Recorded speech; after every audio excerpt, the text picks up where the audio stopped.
Hello, I'm David Chaston with 90 at 9, brought to you by interest.co.nz. This week, get everything you need to know in 90 seconds at 9 o'clock. With news, equity markets seem to have topped out. The American and European stock markets have opened to a sea of red this morning. Most European indexes were down about 1%, with the exception being London, which was only marginally down.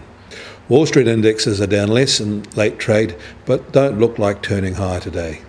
Since the beginning of 2018, the S&P 500 is level pegging, unable to push on after the 2017 50% rise.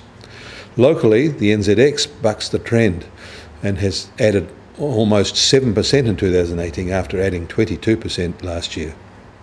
In the US, new evidence is emerging that the recent tax cut is benefiting American multinational companies in substantial ways. One effect was supposed to be that it no longer benefited them to hold their profits untaxed offshore, which was expected to lead to larger taxable base, even if it was at a lower tax rate. It seems the reverse has been enacted, allowing these types of companies to shield even more income offshore. Japan has posted a surprising large $5.2 billion trade deficit in May, which comes after a $6.5 billion surplus in April. It's their first deficit in 3 months. Imports rose more than 14% on the higher cost of oil, while their export rose a bit more than 8%, driven by high-tech machinery and equipment. In the emerging economies of Asia, they are being buffeted by the fallout from the US Fed's rate track rise. As most of these economies have had debt unhedged in US dollars, first world investors see rising risks.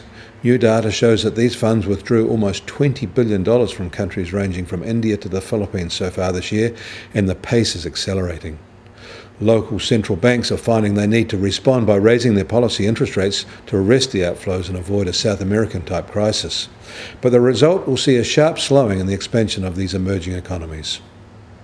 US 10-year yield is holding at 2.93%, up 1 basis point.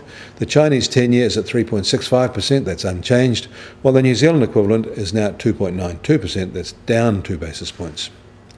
Gold has stayed down in New York today when it opened after the weekend and is still at $1,279 an ounce. Oil prices, however, are up $1 a barrel today, with the US price now just under $66 a barrel, while the Brent benchmark is now just over $75 a barrel. And the Kiwi dollar will start today at 69.4 US cents, a little change from this time yesterday.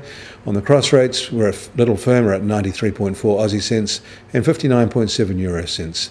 That keeps the TWI at 72.8 and still in its very tight June range.